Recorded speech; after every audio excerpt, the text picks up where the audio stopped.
সম্মানিত সুপ্রিয় দর্শক শ্রোতা দেশ ও প্রবাস থেকে যারা এই মুহূর্তে ভিডিও দেখছেন সবাইকে ধন্যবাদ জানিয়ে শুরু করছি আজকের প্রতিবেদন ভিডিও।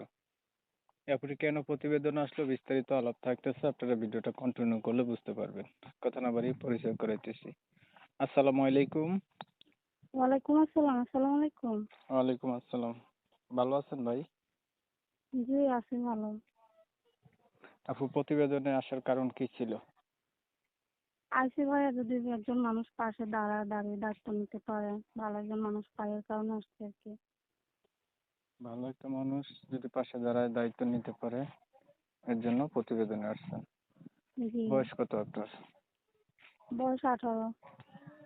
আপনার আগে বিয়ে হয়েছে? জি, না হয় নাই। কি দায়িত্ব নিতে হবে ভাই? দায়িত্ব বলতে নিতে পারে, কে কারো দায়িত্ব না, বিয়ে শাদী করে আর কি পাশে দাঁড়াতে পারে এরকম ভালো মানুষ যদি পাই, এর কারণে আর কি বিয়ের জন্য আসছেন।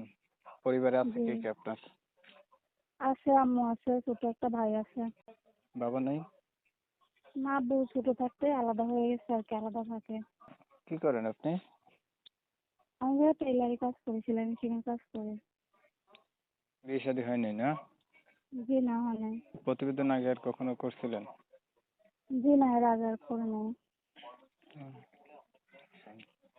তো ধরেন কোনো একজন মানুষ আপনি পাইলেন, ভালো মানুষ, পাশে দাঁড়াইলো, তার একটু বয়স বেশি হইলো, তখন কি করবেন? সেরকম হলে সমস্যা নেই, যদি সে আমার দায়িত্ব নিয়ে পাশে দাঁড়াতে পারে তাহলে বয়স একটু বেশি হলেও সমস্যা নেই। ঠিক আছে, নাম্বার কোনটা, এটা আমি যেটা কথা বলতেছি? জি, এটা। প্রিয় দর্শক শ্রোতা, আপনারা এই অপর কথা শুনছেন, শুনে যাদের কাছে ভালো লাগছে চাইলে ওনার সাথে যোগাযোগ করবেন। উনি একটা ভালো মনের মতো মানুষ চাইতেছে, ওনার যে দায়িত্ব নেবে বা বিয়ে করবে এমন। আমি ওনার কথাগুলো তুলে ধরছি আপনাদের মাঝে। ভালো লাগলে ভিডিওটা একটু শেয়ার দিয়ে রাখেন, ইমো মেসেঞ্জারে ছড়াই দিয়ে। অনেক সময় নিয়ে ভিডিও দেখছেন, এর জন্য ধন্যবাদ সবাইকে। সবাই ভালো থাকবেন, সুস্থ থাকবেন। আল্লাহ হাফেজ।